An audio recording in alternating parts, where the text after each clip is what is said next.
Hey, Danny Boyle here, founder of Songwriters International, where we help songwriters develop their craft to go on and sustain a career within music. Now today, we're going to be answering a question, and that is melody really that important in your songs? Is that yes or is it no? We're going to be taking a deep dive into everything that I know about melody, that I have used, that I use every time I write a song, and understanding whether it is really a vital part of songwriting. So if you're struggling with your melody, or you want to understand how to craft a melody, the importance of melody, we're going to be taking a deep dive into all of those things today. And if you haven't already, make sure to hit a subscribe button, drop a comment below for any other videos that you might like to see. So without further ado, let's jump on in. Now let's get straight into this. Melody is crucial. Okay, before we go any further, I want to answer this question straight away. Is melody really that important in our songs? Yes, absolutely. It's crucial, it's vital. Basically, if you don't know this, you need to know it. Melody is the hook of any song you are going to write. Okay, I'll say that one more time. Melody is the hook of any song you are going to write. So if you want to have a hook in your song, the only way you're going to do that is via the melody.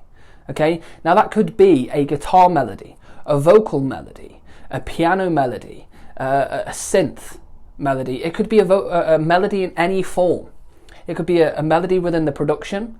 Now, if you were a dance producer, you might create a what's known as a drop, and you might have a synth hook or something like that. If you're a vocalist, you might have the hook with the melody via the vocal. Now, however you wish to do that is totally up to you and depends how you write songs and who you're writing for or who you are as the artist. But you have to understand, if you want a hook, you're doing it via the melody. You also have to factor in who is your audience, who is your target audience. Now, why am I saying this?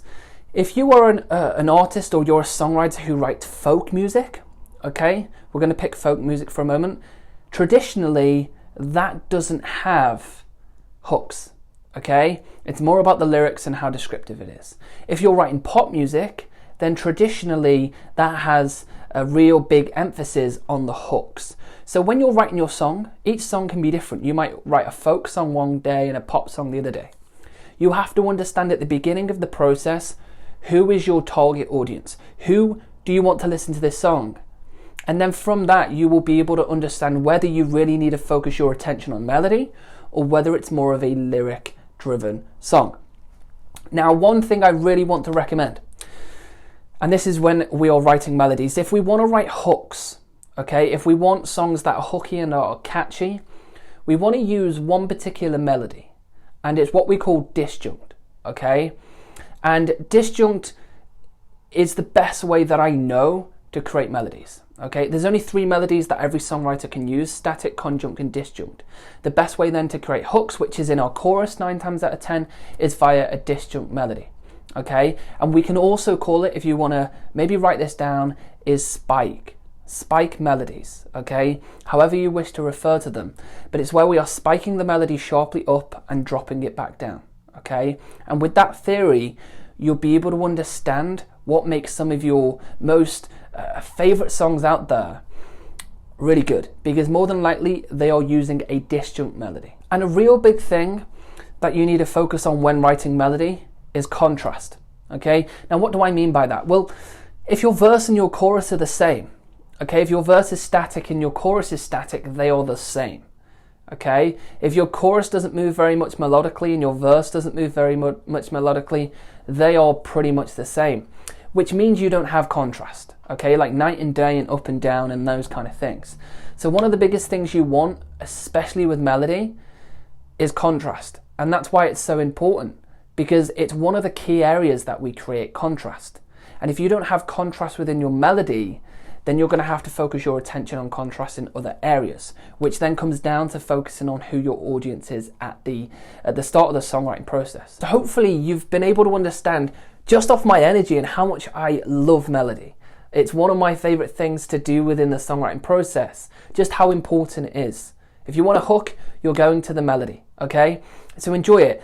Practice as frequently as you can, okay? Find an instrumental on YouTube or go to your instrument and play and just practice your melodies. Don't actually think about writing a song, just practice your melodies. The same way that you might go to the gym and you might run on a treadmill to lose fat, or you might go to the gym and you might do a certain exercise to build up your muscle. The same concept, but with your songwriting.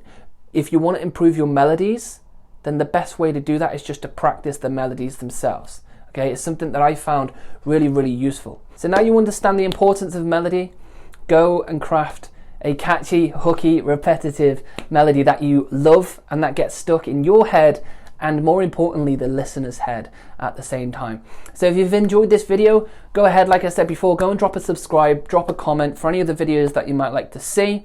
And if you would like to come along and watch one of our free trainings, I'm going to drop that in the description below, a completely free training which I share with you songwriting tips.